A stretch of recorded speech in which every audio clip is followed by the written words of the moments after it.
Hey y'all, welcome back to Ascending with Ashley. I'm Ashley. This is Collective Coffee. Let's see if this will help. Sort of. Hey, so today is March 21st. And there have been things escalating all over the world. But specifically want to talk about Palestine right now. Over on TikTok, a lot of larger creators are getting called out for not saying anything or speaking up on the genocide the past few months that this has been going on. And I just wanted to give my 2 cents over here because a lot of people are, yeah, I'm seeing a lot more people finally take a stand and say something, and that's really awesome. It's never too late. Today I saw some people that I know from my past speak on it. Miss Jules from Miss Rachel for the little kids said something the other day. And I think it's really awesome. I think that I don't really agree with cancel culture, but I feel like accountability is super important. Being able to, take accountability for things. So the big person, the big creator is Elyse Myers, and apparently people are saying like she felt bullied off of TikTok, and she's been nothing but a light, right? And I really resonate a lot with Elyse Myers.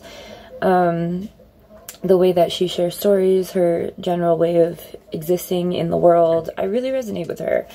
And it has been really disappointing to see that she hasn't said anything publicly in support of Palestine or even acknowledging what's happening going on. And so there are creators who are saying like, I have no place here, but then I saw a creator today who is kind of a larger creator also challenging other large creators, being like, what's the problem here? When people, like my platform had nothing to do with these things, but when I've been seeing people screaming for help and I have the megaphone, then yes, I'm going to use it to amplify their voice, right? And it's as simple as that. And so I just want to get on here and I know that in corporate America, there are people whose livelihoods are at stake. Oh, you can see me in my glasses. New ones. There are, things happening on both sides, right? There's consequences for either speaking up or not, right? And so, I think ultimately this is witnessing and participating in a large collective consciousness, right? Shift away from, indoctrination and what we've been told to believe, and instilling our own beliefs. In my mind, I feel like some creators are definitely bought out by Israel. Absolutely.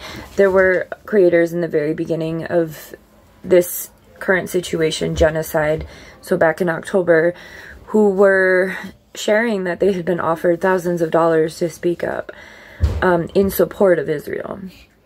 But like South Africa is just like last week said, if you participated in the IOF and Gaza, when you get home back to South Africa, you will be arrested and charged. And I think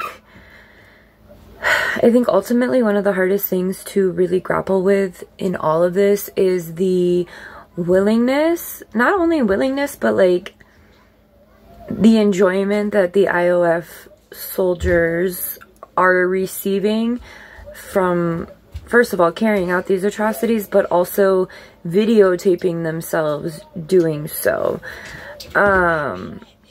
I do not like that they feel so safe to do that. That freaks me the fuck out.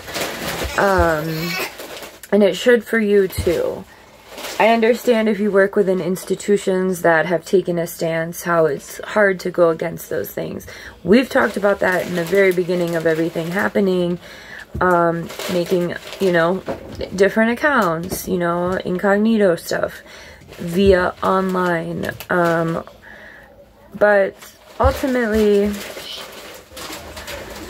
this consciousness shift is infuriating and frustrating. And the other thing that happened this week was that release of that Nickelodeon documentary called Quiet on the Set that was exposing the pedophilia within the Nickelodeon shows. And I'm still really not sure why that isn't a bridge, or like why genocide isn't a bridge to like people with, call themselves red or blue or Republican or Democrat. I saw today also that Joe Biden's like platform is exactly the same as Trump's. Like, he wants the exact same stuff. The militarized border, you know, the Israel genocide stuff. So I'm still confused why within this shift of consciousness people are resisting their own liberation to an extent, but not even that. I mean, that's the goal, like if we can all get there. But people are resisting their own, just being presented with new knowledge or information, not knowledge, information, and not taking any sort of pivot in your life. I'm very confused by these things. It's not what I've chosen to do. Yeah. So anyway, I just wanted to get on here and chat a little bit about this stuff because I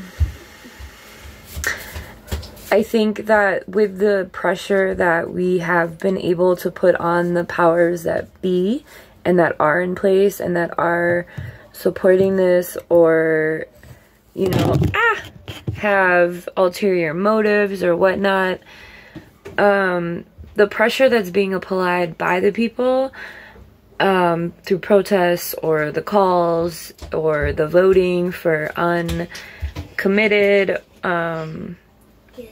all of those things are making a difference.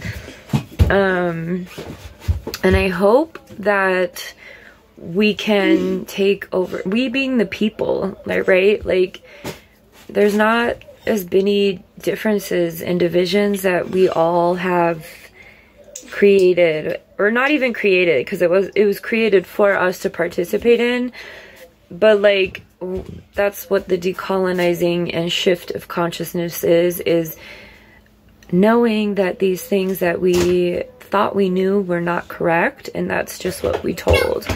Also understanding like the psychological warfare within the narrative that's happening, and the gaslighting at a, you know, large scale, and the penalties for, here, take it, for speaking up. Anyway, I hope that we can see some change soon, and I hope that we're all doing what we can to make the world a better place. I sure as fuck don't want to have to continue living these ways, right? I don't want any more people to die in any country. I've felt that for a long time, and sometimes I just feel so defeated because, like, we the people, like, at a global scale, like, we don't want this shit, right? This isn't benefiting us in any way. We want life, we want security, and, you know, resources available for our children. We want community. I mean, that's what I want. I think other folks want that. Today we went to this really great little library party, and it was so cool. It was the first time I've seen so many of the town kids and families and stuff. And it was really sweet. It was really sweet. And like, everybody's craving community, you know? And I highly encourage you to get involved in anything you can within your own communities, because I feel like that's what it's going to take to ultimately really pull away from these systems, is the networks. And, you know, organizers have said this forever and ever and ever, and activists for always. And it's just the truth, you know. Tight-knit community can make change and can build new stuff. So, alright. Have a good one, y'all.